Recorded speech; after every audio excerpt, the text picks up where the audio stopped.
For more on reopening the economy and what we're hearing out of Washington right now is Congressman Peter King joining us on the phone. He represents New York's 2nd Congressional District, which includes the South Shore of Long Island. Great to talk to you, Congressman. Thank you very much, John. Appreciate it very much. So what is your take on these briefings? There are a lot of different things to different people. There is a lot of important information in these briefings. Do you think they're maybe going on a little too long? I think, first of all, the briefings are important. It is vital that the American people get the president's perspective on where we are, because he's the one person who is at the center of all this. So obviously he's in a position to give information that is vital. Having said that, I think for the president's own good, he could cut back a little bit on it. I mean, still hold them every day, but if it turns into just a fight every day between him and the media, I think it detracts from his message. But overall, I think they're positive. You should keep doing them. My recommendation, if people are listening, would be to just tone it down a bit, because his basic message is very solid, and don't get yourself baited by reporters from CNN or MSNBC or the Washington Post who are trying to get you into a fight. His message is solid. He should stay on the message. Yeah, and it does seem like there's good cohesiveness between him and his team up there, at least at the beginning of these meetings.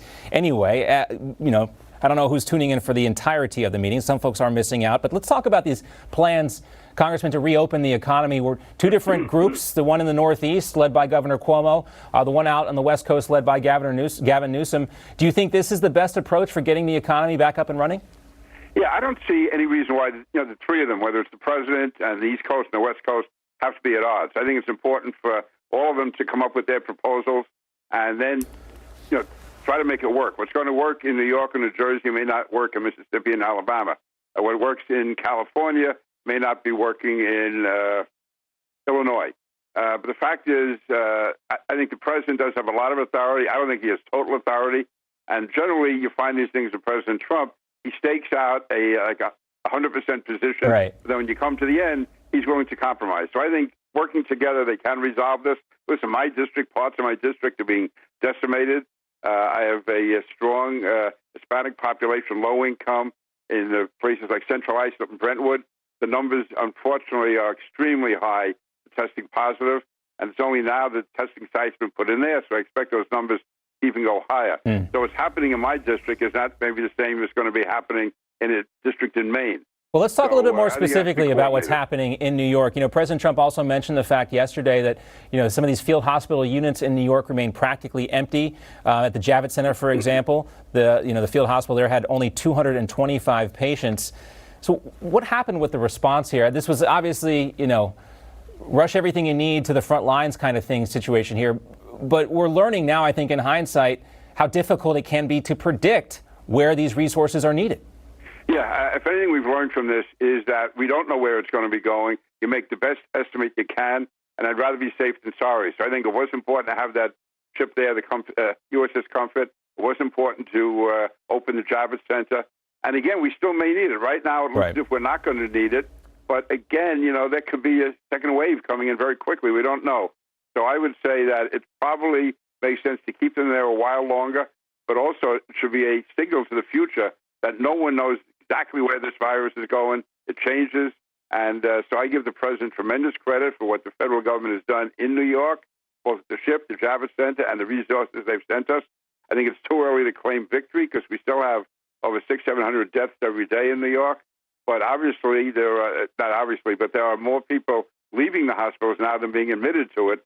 So that fear we had of oversaturation at the hospitals does not appear to be coming true, thank God. But I think to be closing the Javits Center now, or to be moving the USS Comfort away from New York right now would be a mistake. Let's give it a few more days, maybe a week or so, to make sure these numbers continue to stabilize.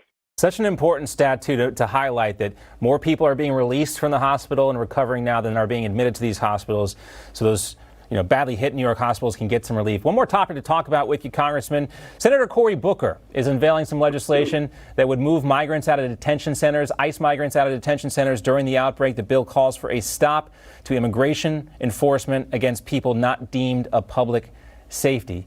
I understand the need to ease some of this law enforcement stuff, but at the same time, we have to keep a basic level of law and order in this country. Does this adhere to that standard, Congressman? None of it's done across the board. I can see ICE making case-by-case judgments that one person can be released, another person can be released. On the other hand, there's others that should be kept. So I would give ICE the discretion to decide who should be released and who not. If it serves a purpose to release certain people to minimize the chance of coronavirus spreading, then they should do that. But there should be no blanket amnesty for ICE. I mean, these are non-citizens of the country, and I don't want them getting priority over American citizens who are being held in jails. The idea, it should be, again, a balanced judgment, a prudential judgment ICE can make. If they feel that it's worth the risk to release a particular detainee, then they should go ahead and do it. The appearance here, I guess. Every ICE detainee should be released. Absolutely not. Yeah, the appearance here is when you also we don't create the impression that people come into the country illegally, because once they're released, you're not going to see them again. A lot of them, unlike American citizens, where they may have roots, they may have family. There's some way you can track them down. If a person is in the country illegally and is released, you may not ever see him again. So It's really up to. I would leave that to ICE to make that decision as to who can be released and who should not be. Yeah, the appearance is that a lot of Democrats here are trying to use this to fulfill a lot of their items on the wish list to get things done here in a time of crisis, which is unseemly to say the least. But Congressman, great to see you. Thank you for your time. We appreciate it. We appreciate all the hard work up there that all the first responders are doing in New York, and we know you appreciate that as well. Thank you. They're doing a great job, and thank you. And anytime I can talk to you, I'll be happy to, because I'm proud of the work that's being done here. Well, we always love having you on, Congressman, so we look forward to the next time.